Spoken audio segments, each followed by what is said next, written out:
pergunta para você. Uma discussão que o pessoal tem hoje em dia é a seguinte: dado que essa tendência, do ponto de vista neurofisiológico, acontece antes do comportamento e a gente tem a capacidade de olhar ela de fora, o livre-arbítrio não existe. Esse é um debate famoso. Sim. Eu tenho minha opinião nesse debate, mas acho que interessante mesmo é saber a sua. Não, eu acredito piamente no livre-arbítrio. Arbítrio, perdão. O inglês já está... A palavra inglesa está tomando conta. Né? Não, eu acredito porque antes daquela decisão motora, tem duas coisas muito interessantes que pouca gente sabe. Antes tem um processamento prévio, que é sub-threshold. Sim. Você não vê o sinal elétrico que a gente registra, esse que você está falando. A gente vê algo abaixo dele ocorrendo no cérebro. E no intervalo de 150 milissegundos, onde o cérebro decidiu e o movimento ocorre, né? Tem um intervalo, tem um delta aqui, um delay, vamos dizer assim, você pode mudar. Claro, mas aí é inibitório, né?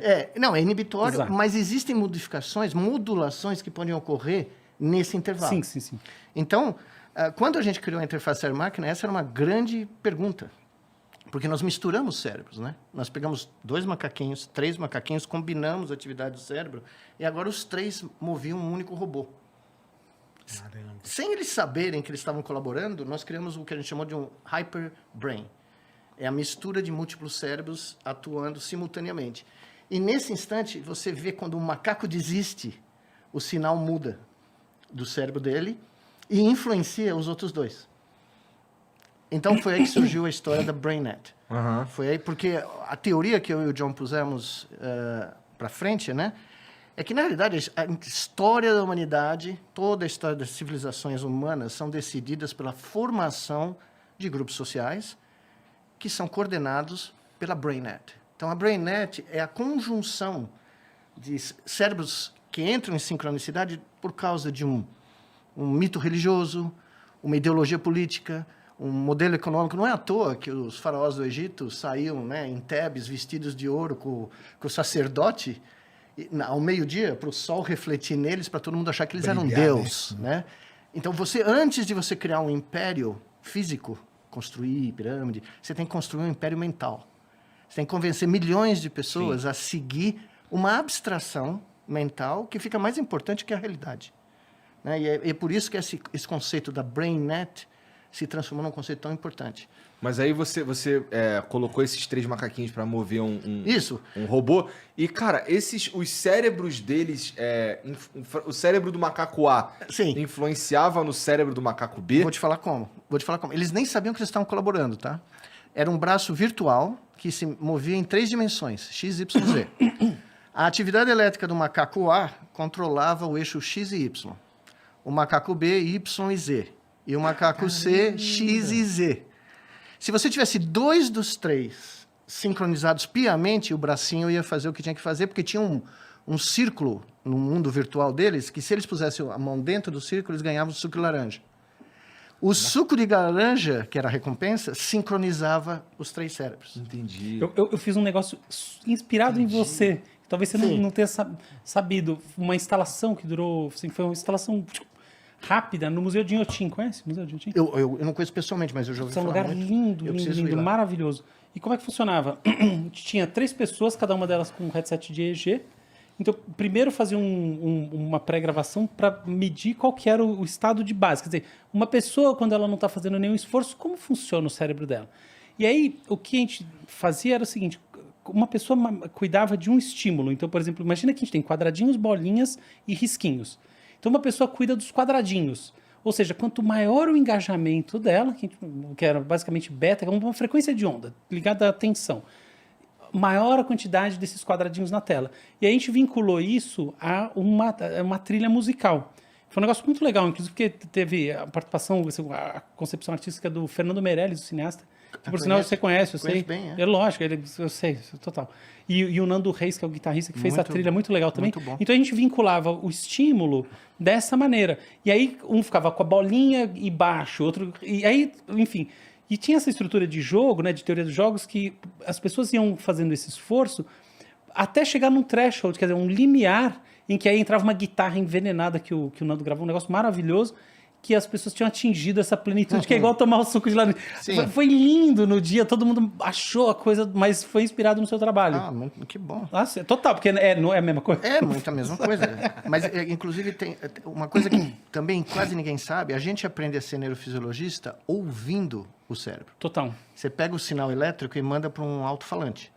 Isso. E aí você... Som, né? porque nem a astronomia, né? Isso. Você ouve as galáxias, ouve as estrelas, né? Exatamente. E eu sempre fazia um truque com um aluno novo que chegava no laboratório, americano, ou sei lá, de algum lugar do mundo. Ele entrava no laboratório e falava, vamos pôr um eletrodo aí no cérebro, eu vou dizer onde a gente tá. Aí o cara falava, não, americano, não, you're nuts. Aí eles começavam a pôr o eletrodo e eu estava numa outra sala com o alto-falante. E aí eu ia teclando no computador. Bom, você está no córtex. Você está no... E o animal, nesse caso, era anestesiado, né? Aí tem um lugar do tálamo, que é uma região profunda do cérebro, que parece um helicóptero. Quando o animal está anestesiado, ele soa como um barulho de helicóptero.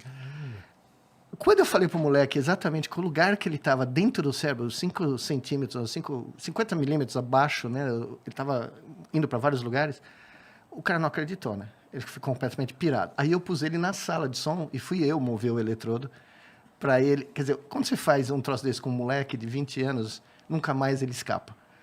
Porque você está ouvindo o cérebro de um ser vivo e você está aprendendo onde você está, né? Que loucura. Não fazia a menor ideia disso. Né? Então, isso são pequenos detalhes que, né, que você tem que... É o que a gente chama nos Estados Unidos talk garage, né? Você está falando do que você faz na mecânica na sua garagem, né? Como você troca o óleo do seu carro, né? E que são fascinantes, né? Porque você está falando das mesmas tempestades elétricas que fizeram o ser humano construir tudo isso aqui, para o bem e por mal, que está à nossa volta. Né? Sim. Cara, esse teu trabalho, a gente estava falando antes aqui, eu vou ter que puxar isso, essa. Com certeza.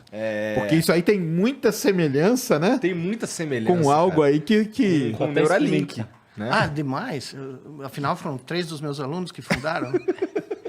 Não é semelhança, né? É a base do Neuralink. Vamos explicar para a galera aí que não sabe o que é o Neuralink, né? Que é uma empresa do Elon Musk, né? Que lida com... A ideia dele é essa, né? Colocar um chip no cérebro, né? Sim. Para tentar, não sei se recuperar movimentos e tal, né? Ou coisa do tipo, aí o senhor vai explicar. Mas o que existe uma grande questão nisso aí, eu até queria perguntar até nesse caso aí. Vocês chegaram a ter... Isso aí chegou o experimento que o senhor fez, chegou no nível do ser humano depois? Não, chegou em 2004, isso que eu estava te falando, nós publicamos em 99 em rato, em 2000 em macacos, chama macaco coruja, que é um macaquinho pequenininho. E em 2003 nós publicamos em macacos rezos, que são macacos grandes, cujo cérebro é muito parecido com o nosso. Tem uma diferença grande evolucional, né? Não é chimpanzé, não é um símio, é um macaco rezo, né? E esse trabalho teve uma explosão.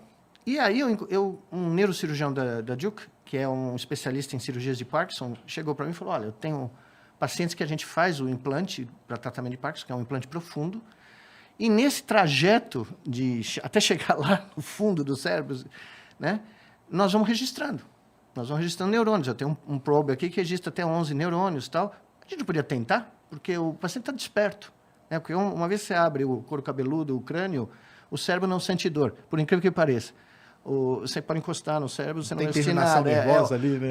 Que nem no filme lá do Hannibal. Que ele ali é um pouco diferente. O intuito é um pouco diferente. Mesmo porque cérebro de macaco não é uma delicada. Não parece saboroso. Na Tailândia eles apreciam, mas aqui acho que não. Mas enfim, e nós tivemos 11 voluntários e nós reproduzimos um ano depois da Aurora, que é a macaca mais famosa dessa área, né, que ficou extremamente conhecida no mundo todo. Eu ia para certos lugares, o pessoal falava, você que é o dono da Aurora? Eu falei, não, eu sou colaborador da Aurora. Porque ela que fez o trabalho pesado ali, né? Esses pacientes controlaram na sala cirúrgica um braço virtual. Foi a primeira vez onde, sob controle, né, rígido, né, seres humanos conseguiram fazer com que o cérebro deles se libertassem dos limites físicos do próprio corpo. Tá? Que a atividade elétrica do cérebro deles fosse mandada, porque o braço virtual não estava na sala cirúrgica, estava no meu laboratório, que ficava a alguns quarteirões. Eles viam numa tela, né, o que acontecia para dar o feedback visual, e aí era o mesmo algoritmo computacional. O mesmo software que funcionou para os macacos funcionou para os seres humanos. Eles não precisaram aprender a mover aquele braço? Não, eles tiveram 1 minuto de treinamento. 1 a 2 minutos de treinamento pré-início do... E eles não precisaram mexer o corpo. Essa que foi a coisa mais... Que nem a Aurora, né? É só com a vontade Só com o desejo mental de se mexer. E foi para aí que eu e o John escrevemos um artigo que ficou muito conhecido na Scientific America, que foi a origem do projeto Andar de Novo, 10 anos antes de acontecer, onde a gente previu que na próxima década, usando uma interface cérebro-máquina, pacientes paraplégicos ou tetraplégicos seriam capazes de recuperar a mobilidade só imaginando o que eles queriam fazer do ponto de vista motor, porque a gente conseguia ler esse, vamos dizer, em termos leigos, esse pensamento motor. Ô, Miguel, como você anda vendo isso aí hoje em dia? Assim, a oposição entre o exoesqueleto e os implantes internos, enfim, essa dicotomia aí. Para mim, eu nunca vi... Na reabilitação. Eu nunca vi uma dicotomia, porque eu sempre propus que em reabilitação, em neuroreabilitação, para pacientes com lesão medular, derrame, claramente a estratégia que vai ser vencedora é a combinação de múltiplos métodos. Então, se você tiver stem cells que vão ajudar a reconectar a medula espinal, ótimo, mas você vai ter que treinar esses nervos que estão reconectados. E você vai fazer isso de uma maneira provavelmente não invasiva, né? Então, a combinação de múltiplas técnicas é o que vai ser, como se diz, a estratégia vencedora na minha... Mas você acha que o endgame é o sujeito usando, pelo menos vamos pensar nos próximos 20 anos, algum tipo de prótese ou é reconstituição biológica de tecidos? Eu acho que as próteses vão existir para o resto da nossa vida. Elas existem há milênios. Sim. Foi uma das primeiras estratégias dos egípcios, dos gregos, né? Coisas que a gente nem acredita que é possível que eles fizeram por causa das amputações traumáticas, né? Eu acho que as próteses elas vão chegar mais rápido, mas o que a gente chama hoje de neuropróteses é uma coisa híbrida.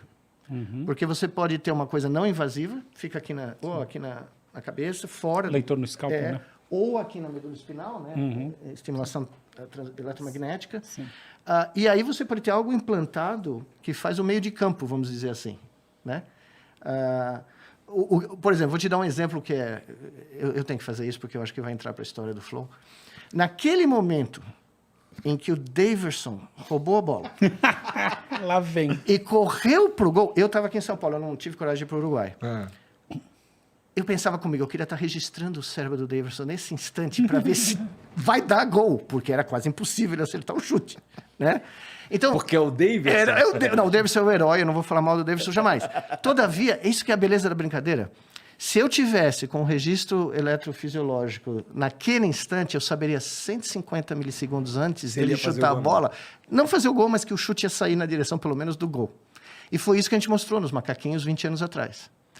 Quando aparece a Neuralink, né, existe a dicotomia que eu vejo hoje em dia na ciência, é a ciência que é a ciência feita como a gente faz, né, a ciência básica, pelo conhecimento, por desenvolver ideias que podem ajudar a humanidade, né, porque só para você parar para pensar, a OMS, a Organização Mundial da Saúde, há 3 anos atrás, soltou um relatório dizendo que tem 1 bilhão de pessoas com distúrbios do sistema nervoso central, do cérebro, entre psiquiátricos e neurológicos. 1 em cada 7 seres humanos tem algum problema intratável, a maioria deles, né?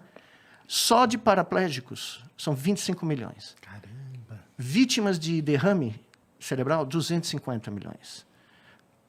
Depressão crônica, que é difícil de estimar, porque os números são subestimados, mais de 500 milhões. Mais de 500 milhões.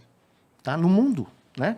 Então, se você consegue ter uma ideia que consegue escalar a esse nível, maravilha, eu sou totalmente a favor. O problema, o que eu não aprecio, é criar o hype. O hype de coisas que nunca vão acontecer. Cara, concordo tanto com o que você está dizendo. Então, o nosso querido amigo, o Mr. Musk, chegou a dizer o seguinte: não, nós vamos upload conteúdo na cabeça das pessoas. Mas é aí que ele me ganha. Não, ele falou... Matrix, agora eu sei como é Matrix, exato. Não, nós vamos aprender... Ele falou francês ou russo, só conectando aqui, né? É total absurdo. Ou nós vamos download um cérebro num CD-ROM. Tá? Nunca vai acontecer, porque o cérebro não é digital. interessante você está falando, que eu ia te perguntar sobre isso. O cérebro não é um sistema digital, ele é um sistema, se qualquer coisa, analógico. Eu gosto de chamar ele de analógico digital, mas ele é majoritariamente analógico porque ele computa com o hardware. Isso. Então não tem perigo dele entrar na nossa cabeça. Não tem perigo. É copyright protected. Tá? Todos nós temos o copyright protected. Tem aquele pininho ali, né? Que você mexe. Tem. O cara, né, quem foi que deu assinou o termo de compromisso lá, falou, não, vai ter um copyright no barato, né? Então, o meu grande problema é quando você vende algo que é impossível de ocorrer, você corre o risco de destruir a área. Sem dúvida. Né? Porque você vai falar, não, a neurociência vai salvar a humanidade porque nós vamos... Daqui a pouco a neurociência não funciona para nada. Não funciona para nada. Né? Então, esse hyper aqui é para ganhar dinheiro, é óbvio. Não tem nada contra o pessoal ganhar dinheiro, honestamente. Mas o hyper faz com que as suas ações de uma coisa que é totalmente inviável, de repente era $1, passa a valer 40. E essa é uma grande especialidade do nosso amigo, é especular. É o marketing que ele joga em cima das coisas. Não há dúvida, né? por isso que eu te contei, né, que numa entrevista chegaram para mim e falaram, o que você acha do futuro da neurociência liderada pelo Elon Musk? Eu falei, bom, primeiro ele precisa descobrir onde fica o cérebro. Né? Deu uma repercussão medonha, né, lá nos Estados Unidos, né? Mas aí depois ele levantou esse hype aí, agora deu uma acalmada até, Ele deu uma acalmada porque de 23 macacos que eles fizeram lá na Califórnia, eles mataram 16. E é o seu procedimento, né? É o meu procedimento. Vamos ser bem honestos com meus alunos, que tá vendo o Flow aqui. Cara, esse é o procedimento que o Miguel inventou. O problema é que eles fizeram esse procedimento, eu não sei o que aconteceu, porque nós tivemos 30 anos de pesquisa, né? Uhum. Em macacos eu comecei em 97, né? Vai fazer 26 anos. Nunca perdemos um macaco. Eu acho que é o método de implantação do eletrodo. Tá? Eu acho que a neurocirurgia... a neurocirurgia dele é problemática. É problemática. Porque 16 de 23... Eu conheço um cara que trabalha há um tempo, que talvez seja aluno seu. Porque deve ser o tipo de cirurgia que ele está fazendo para implantar, alguma coisa do tipo? Não, porque a infecção, o índice de infecção dele é brutal. Se você tiver, por exemplo, na minha universidade, onde eu fiquei 28 anos, se você perder um macaco, você entra em probation. Certo. O seu laboratório está sob investigação. Se você perder o segundo, fecha. Entendi. Ok? Porque ele não tem isso porque ele é a empresa dele, né? Exato. E quando eu vi o budget que ele alocou para fazer essas cirurgias, é coisa de criança, né? $1 milhão para fazer 23 cirurgias de macaco não paga a geral do antigo Maracanã. Não tem o menor sentido. Né? Então, foi under budget. Talvez tenha sido feito de uma maneira que não é... Né? O state of the art neurocirúrgico, que é muito complexo. A nossa sala cirúrgica é uma sala humana. Se você entrar onde eu fazia cirurgias com um neurocirurgião que era meu assistente, você parecia que você estava na sala de neurocirurgia do Sírio-Libanês ou do Einstein, tá? E você monitorava esse animal durante 15 dias, continuamente. Então você acompanha ele estava com tentando patentear uma técnica para implantação de eletrodo rápido. Isso, que foi... É isso que deu merda, porque esse negócio não funciona. Então, isso aí, um dos engenheiros, que é um engenheiro brilhante, um dos melhores engenheiros que eu tive no meu laboratório, veio apresentar essa ideia. Ele trabalhou na Neuralink, ele é um fundador da Neuralink. Ele veio apresentar essa ideia de criar um robô para implantação automática em 2006 no meu laboratório. Eu olhei para ele e falei, Tim, primeiro que o marketing disso vai ser isso aqui, porque que neurocirurgião vai querer ter um robô fazendo a cirurgia dele? Né? Mesmo porque tem procedimentos que tem que ser o cara, tem que ser um ser humano que vai fazer. Segundo, é inviável economicamente. Vai custar uma fortuna. Talvez 3, 5 hospitais do mundo consigam ter um barato desse, mas para pesquisa ou para fazer em grande escala, não vale a pena. Mas o Tim é um grande engenheiro, o Tim Hampson é um dos melhores engenheiros que eu já trabalhei, meu estudante de PhD. E eles fundaram a Neuralink antes do Elon Musk porque o Elon Musk, na verdade, ele não fundou, Ele não funda nada. Isso é bom falar. Até a própria Tesla, né? Ele mesma fundou, coisa. Ele entrou, a Neuralink ele entrou, porque ele tem uma... Não sei se ele pode ter uma visão que aquilo ali pode ser um futuro. Mas o senhor acha que a Neuralink, se eles ajeitarem, arrumarem, ela pode ter um futuro aí para frente? Eu acho que, por exemplo, quando nós fomos fazer os pacientes aqui na Copa do Mundo, os 8 pacientes... Eu inventei a técnica de implante intracraniano. E eu cheguei, olhei e falei, não precisa. Dá para fazer com EEG.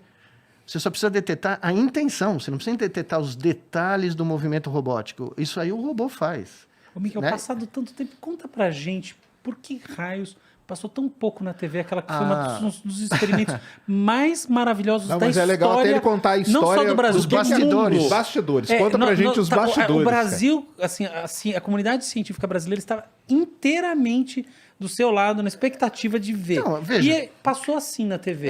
Isso é uma guerra complicado. Isso é um bastidor extremamente complicado. Eu fico muito feliz de falar várias coisas. Vou falar primeiro o pós. 3 anos depois, eu estava em Pequim novamente, não sei por que a coincidência, falando para na televisão chinesa para o país todo, né? E eu tinha esquecido, por causa do fuso horário, que era o aniversário do chute, 12 de junho. Aí eu entro no palco, né? Imagina, você vai falar para o país inteiro, né? O produtor do programa antes me apresenta, né? E me entrega uma placa comemorando o 3º aniversário do chute da Copa com o gráfico da audiência global. Caramba! Da abertura da Copa. Então você vê assim, tá? 1,2 bilhões de pessoas viram aquele chute. E o cara me deu o gráfico de presente, uma placa de comemoração do chute, né? O problema é o seguinte, havia uma briga de bastidor na abertura, né? A abertura tinha interesses econômicos enormes e estava alocada para grupos ali, que eu nem sei quem são. E nós chegamos e falamos, olha, nós queremos fazer um marco aqui, nós queremos abrir uma Copa do Mundo que ninguém assiste a abertura, porque é um show meio merreca, né? Quem vai assistir a abertura da Copa do Mundo? Quer ver o jogo, né? Mas eu quero ver o jogo. Nós estamos no Brasil, num país emergente. Que tal se a gente fizer uma demonstração científica jamais feita? Isso, que ideia boa. Né? E o governo do Brasil topou, e eu fui falar com o Jerome Valk, né, o secretário. O cara olhou para mim como se eu fosse um extraterrestre, né? Ele falou: o que você quer fazer de novo? Eu falei: eu quero abrir a Copa do Mundo com um paraplégico, um atleta, né, que acabou sendo. O Juliano Pinto era um atleta e virou um para-atleta depois da lesão, usando o primeiro exoesqueleto controlado pelo cérebro para dar o chute inaugural da Copa. O cara teve um troço na minha frente. Ele falou: como é? Aí eu mostrei os macaquinhos, mostrei tudo que estava sendo feito de preparação. Só que aí nós íamos nós não íamos pagar para aparecer na abertura. E tinham empresas pagando milhões por cada segundo. Então, era primeiro para ter 10 minutos no centro do gramado, com toda a proteção, porque eu queria pôr uma proteção para, né, você não sabe o vento. Né? Não, é normas internacionais. Você vai usar um protótipo, é como um carro novo que ninguém dirigiu, aberto, com interferência eletromagnética, você tem que ter a proteção. Não pode, porque vai interferir com o negócio. Começou 10 minutos no centro do gramado. Passou a 3 minutos no centro do gramado. Foi caindo. E aí começaram a me dizer: não, tem interesses econômicos muito grandes, você está ganhando muito tempo, você não vai pagar nada, isso custa não sei quanto. E o comitê de organização da Copa também não ajudou, tá? O comitê brasileiro tinha um ciúme tremendo do que nós íamos, porque nós começamos a roubar a cena, né? Entre o show de não sei quem e a gente dá um chute biônico, vamos supor, né? Eu até brincava que se não fosse um paciente paraplégico, o nosso exoesqueleto era capaz de chutar a bola de um gol e a bola entrar no outro gol, né? Nós tivemos que calibrar tudo, reduzir o torque, porque uma pessoa que tem paraplegia crônica tem uma série de problemas metabólicos, né?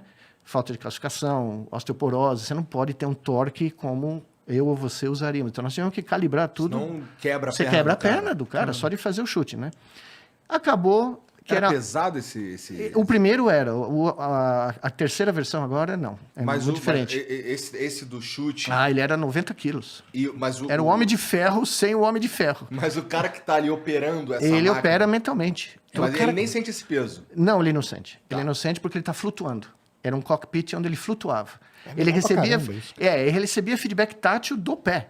Então, quando o Juliano chutou a bola, eu estava atrás dele. Imagina, você levou 30 anos para você ver um barato desse acontecer. Você está no estádio errado, para começar, né? Eu estava no estádio errado.